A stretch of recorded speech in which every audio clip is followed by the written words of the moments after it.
नमस्कार बच्चों। आज की क्लास में हमने जो पिछले क्लासेस में टॉपिक्स कवर किए थे उन पर बेस्ड कुछ क्वेश्चंस हम देखने वाले हैं। तो चलिए बिना किसी देरी के हम शुरू करते हैं बच्चों। फर्स्ट क्वेश्चन है हमारे पास, a body has a charge of -2.56 into 10⁻⁻18 coulomb. How many electrons are present on the body. बच्चों हमें उस बॉडी पर जो चार्ज की वैल्यू है वो गिवन है -2.56 इंटू 10⁻18 कूलम। पूछा क्या है हमारे से, number of electrons, n is equal to question mark. तो बच्चों सिंपल क्वांटाइजेशन फार्मूला हम यूज करेंगे, q is equal to n e होता है तो n is equal to q upon e. बच्चों q की value -2.56 into 10⁻⁻18 coulomb upon electron की जो वैल्यू होती है -1.6 इंटू 10⁻⁻19 कूलम। बच्चों कूलम से कूलम कैंसिल, माइनस से माइनस कैंसिल, यहाँ -18 पावर है -19 है, 10⁻⁻1 बचेगी, ये -1 ऊपर जाके इससे मल्टीप्लाई हो जाएगी तो ये आ जाएगा 25.6 अपॉन में 1.6, पॉइंट से पॉइंट गायब हो गया तो ऊपर 256 डिवाइडेड बाई 16, तो राइट आंसर हमारा क्या आ जाएगा 16। ठीक है बच्चों, नेक्स्ट जो क्वेश्चन है वो हम करते हैं। नेक्स्ट क्वेश्चन है बच्चों, earth is the source of. Earth किसका सोर्स है? Infinite positive and negative charge, positive charge, negative charge and zero charge. तो देखिए इस बात को समझते हैं हम। हमारे पास में ये एक पॉजिटिवली चार्ज बॉडी है और इस पर पॉजिटिव चार्ज जो है वो यूनिफॉर्मली डिस्ट्रीब्यूटेड है। ऐसे ही हमारे पास एक नेगेटिवली चार्ज बॉडी है।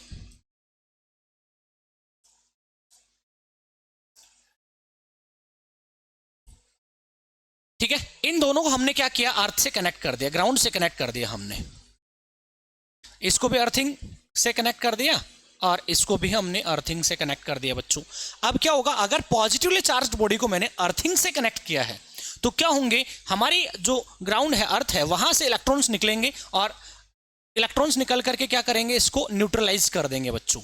इसका मतलब अर्थ से इलेक्ट्रॉन्स निकल रहे हैं, नेगेटिव चार्ज निकल रहा है, इसका मतलब अर्थ एक नेगेटिव चार्ज का सोर्स हो गया। एग्जैक्टली वैसे ही अगर मैंने नेगेटिवली चार्ज बॉडी को हमारी अर्थ से कनेक्ट कर दिया तो क्या होगा, अर्थ से पॉजिटिव चार्ज निकलेगा और कब तक ये आएगा, जब तक इसको न्यूट्रलाइज नहीं कर देगा। इसका मतलब अर्थ जो है वो एक सोर्स है पॉजिटिव चार्ज का भी और नेगेटिव चार्ज का भी, और इनफाइनाइट चार्ज हम ले सकते हैं अर्थ से।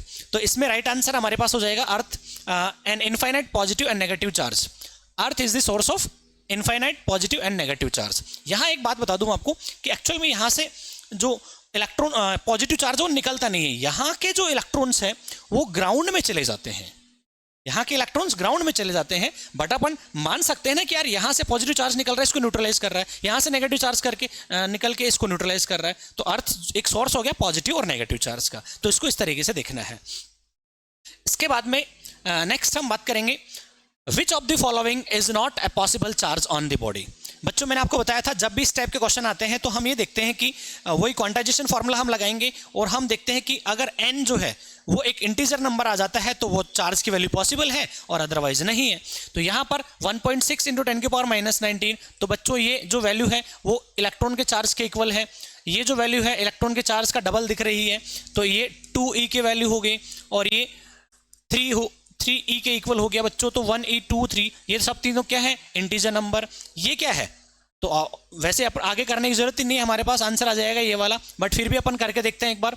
तो देखिए n is equal to q upon e, q की value 2.0 into 10⁻⁻19 coulomb upon 1.6 into 10⁻⁻19 coulomb. -19 से 19 कैंसिल, पॉइंट से पॉइंट कैंसिल, ये 20/16 कितना आ जाएगा हमारे पास 1.25। बच्चों ये जो है हमारे पास एक इंटीजर नंबर नहीं आया है, इसका मतलब चार्ज की ये वाली वैल्यू पॉसिबल नहीं है। नेक्स्ट अपन देखते हैं बच्चों, what happen when a glass rod is rubbed with silk. एक ग्लास रोड है हमारे पास में, ये हमारे पास ग्लास रोड है और एक सिल्क क्लॉथ है।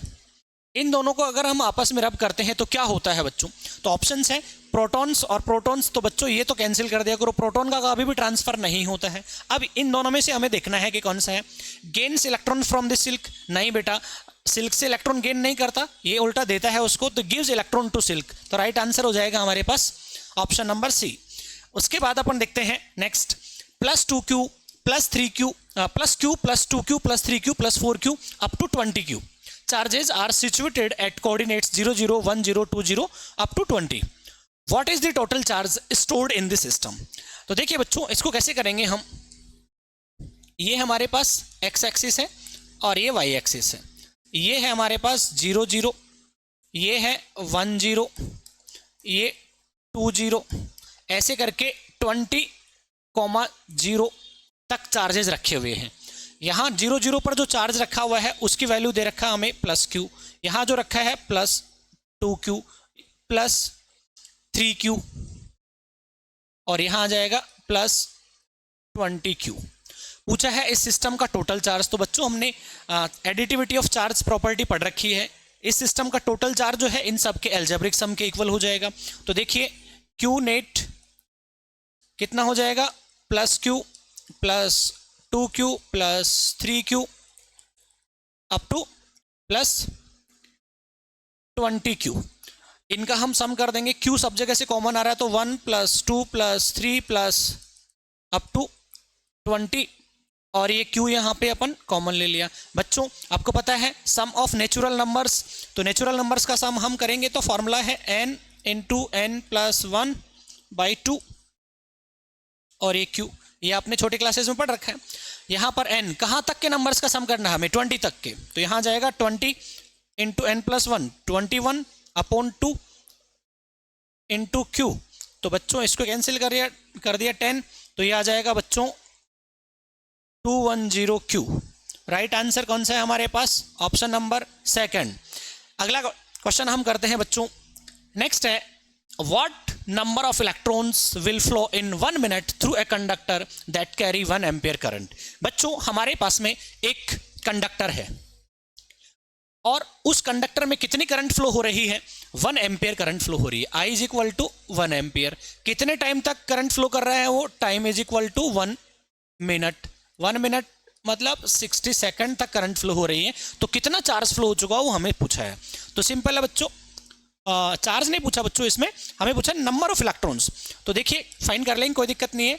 Q इज इक्वल टू क्या होता है, IT। तो I कितना है 1 एम्पियर इंटू कितने टाइम तक, 60 सेकंड तक। तो यह आ जाएगा हमारे पास 60 ampere into second. Ampere into second क्या होता है, कूलाम। तो यह आ जाएगा चार्ज की वैल्यू आ गई हमारे पास। अब number of electrons n is equal to क्या हो जाएगा, Q/E।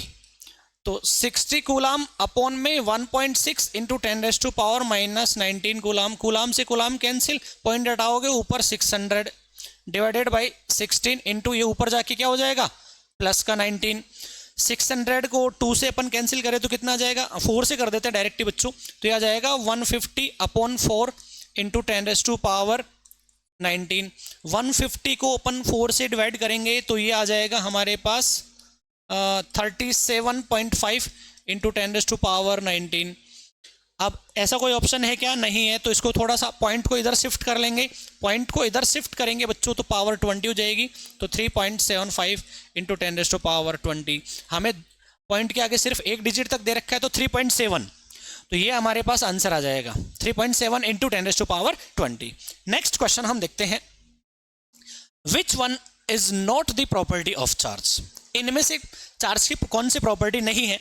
तो बच्चों चार्ज इज एडिटिव, बिल्कुल ये चार्ज की प्रॉपर्टी होती है। Charge is conserved, charge conserve होता है। क्वांटाइजेशन ऑफ चार्ज, ये सब हमने स्टडी कर रखा है। Charge is self destructive. बच्चों मैंने आपको बताया था कंजर्वेशन ऑफ चार्ज में कि चार्ज जो है वो कंजर्व होता है। चार्ज को हम एक बॉडी से दूसरे बॉडी में ट्रांसफर कर सकते हैं, लेकिन चार्ज कभी भी ना तो क्रिएट कर सकते हैं ना डिस्ट्रॉय कर सकते हैं। तो यहाँ पे ऑप्शन आ जाएगा ये, चार्ज सेल्फ डिस्ट्रक्टिव नहीं होता है बच्चों। नेक्स्ट इसके बाद में हम बात करेंगे, if a positively charged sphere is taken close to another uncharged sphere, then which of the following statement is true। बच्चों हमारे पास में एक पॉजिटिवली चार्ज्ड स्फेयर है, ठीक है, ये इंसुलेटिंग स्टैंड पे रखा हुआ है। ये पॉजिटिवली चार्ज्ड स्फेयर है और इसको हम एक अनचार्ज्ड स्फेयर के पास में लेकर जा रहे हैं। ये एक अनचार्ज्ड स्फेयर हो गया, इसको भी हमने इंसुलेटिंग स्टैंड पे रखा हुआ है। अब बच्चों जैसे ही मैं इसको इसके पास में ले गया तो क्या होगा, इसके इलेक्ट्रॉन्स इस पॉजिटिव चार्ज की वजह से इधर अट्रैक्ट होंगे और ये हिस्सा क्या हो जाएगा उसका डेफिशिएंसी ऑफ इलेक्ट्रॉन्स की वजह से पॉजिटिवली चार्ज। तो जब भी ऐसा चार्ज इसके अंदर जो रीडिस्ट्रीब्यूट होते हैं उस प्रोसेस को हम बोलते हैं इंडक्शन। तो जैसे ही इंडक्शन होगा उसके बाद क्या होगा, ये स्फीयर इसकी तरफ अट्रैक्ट हो जाएगा। तो पहले क्या हुआ यहाँ पे इंडक्शन, उसके बाद में क्या हुआ बच्चों, अट्रैक्शन। तो यहां पर आ जाएगा induction occurs before the attraction. ठीक है बच्चों, तो ये हमारे चार्ज की प्रॉपर्टीज पर बेस्ड कुछ क्वेश्चंस थे बच्चों। उसके बाद में हम कल की क्लास में हम देखने वाले हैं कूलम्ब्स लॉ को। Thank you.